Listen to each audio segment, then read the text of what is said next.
Kashmir news میں ایک بار پھر آپ کا خیر مقدم ہے۔ کپواڑہ ضلع میں DDC الیکشن کے لیے تیاریوں کو حتمی شکل دی گئی ہے۔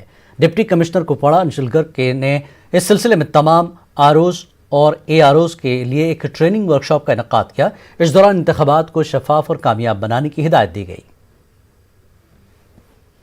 اس کی جو ڈسٹرکٹ ڈیولپمنٹ کنسٹیٹوئنسی ہے، کرالپورہ کی کنسٹیٹوئنسی ہے اور جو ٹنگڈھار کی کنسٹیٹوئنسیز ہیں، ان تینوں کنسٹیٹوئنسیز کے اندر فرسٹ فیز میں پولنگ ہوگی کیونکہ سنو باؤنڈ ایریاز اس علاقے میں آتے ہیں۔ اس کے بعد سبسیکوینٹلی جو باقی کنسٹیٹوئنسیز ہیں اس کے اندر ووٹنگ ہوگی، اور جو ہمارا لاسٹ فیز ہے وہ 19 دسمبر کو ڈسٹرکٹ کے اندر کنکلوڈ ہوگا، اور جو کاؤنٹنگ پروسیس ہے اور ڈکلیریشن آف ریزلٹس ہے وہ 22 دسمبر کو کنکلوڈ۔ راجوری میں DDC انتخابات کو لے کر خواتین میں کافی جوش نظر آ رہا ہے۔ الیکشن میں کئی خواتین حصہ لینے والی ہیں۔ راجوری کے دور دراز علاقے کالاکوٹ کی رہنے والی سونم شرما بھی انتخابات میں حصہ لے رہی ہیں۔ سونم کا کہنا ہے کہ وہ اپنے علاقے کی ترقی کے لیے کام کریں گی۔ انہوں نے کہا کہ وہ خواتین کے مسائل حل کرنے کی کوشش کریں گی۔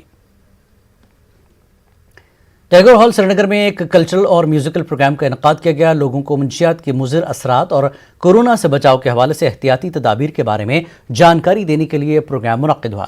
اس پروگرام کا اہتمام کلچرل اکیڈمی نے ٹیکسیشن ڈپارٹمنٹ اور ایک غیر سرکاری تنظیم کے اشتراک سے کیا تھا۔ شرکاء نے موسیقی اور اسکٹس پیش کر کے نوجوانوں کو منشیات سے دور رہنے کا پیغام دیا۔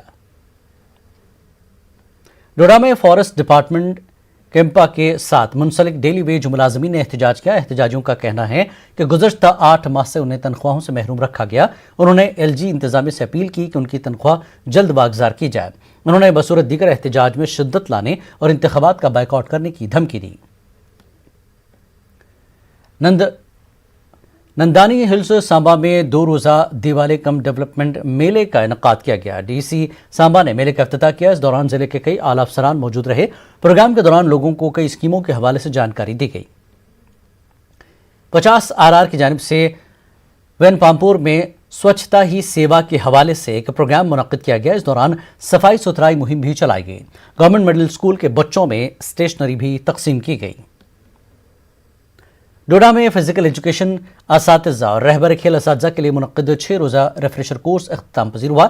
Director general youth services and sports اس موقع پر مہمان خصوصی تھے۔ انہوں نے کہا کہ اس پروگرام کا مقصد اساتذہ کو نئے قواعد و ضوابط سے آگاہ کرنا تھا۔ چناب وادی میں تمام کھیلوں کو فروغ دیا جا رہا ہے۔ یہاں کے کھلاڑیوں کو بہترین پلیٹ فارم میسر کیا جائے گا۔ ان باتوں کا اظہار director general youth service and sports نے کیا۔ انہوں نے کہا کہ پورے جموں کشمیر میں کھیل کے بنیادی ڈھانچے کو بہتر بنایا جائے گا۔ ڈسٹرکٹ اسپتال ادھمپور میں فیس ریکگنیشن بائیو میٹرک حاضری کے آلات لگا دیے گئے ہیں۔ سٹاف اور ڈاکٹروں کی طرف سے وقت کی پابندی یقینی بنانے کی غرض سے یہ قدم اٹھایا گیا۔ میڈیکل سپرنٹینڈنٹ وجے رینا نے بتایا کہ اس سے اسپتال میں ورک کلچر کے فروغ میں مدد ملے گی اور سٹاف بھی وقت ضرورت دستیاب رہے گا۔ یومیہ بنیاد پر اپنی حاضری کے لیے فیس ریکگنیشن سسٹم کے استعمال پر انہوں نے زور دیا۔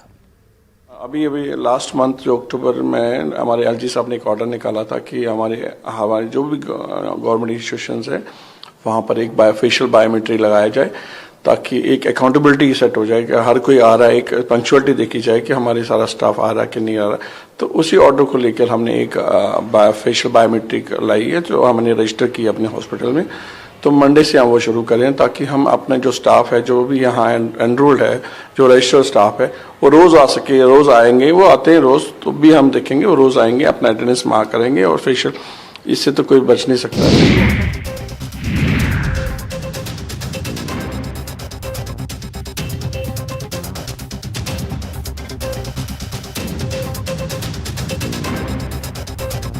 جب بھی گولڈ لون کا خیال آئے تو متھوٹ فائنانس کا ہی نام آئے۔ کال کیجئے 1-800-313-1212۔ کشمیر نیوز میں فی الحال اتنا ہی۔ مزید تازہ خبروں کے لیے ہماری ویب سائٹ news18urdu.com پر لاگ ان کر سکتے ہیں۔ آداب۔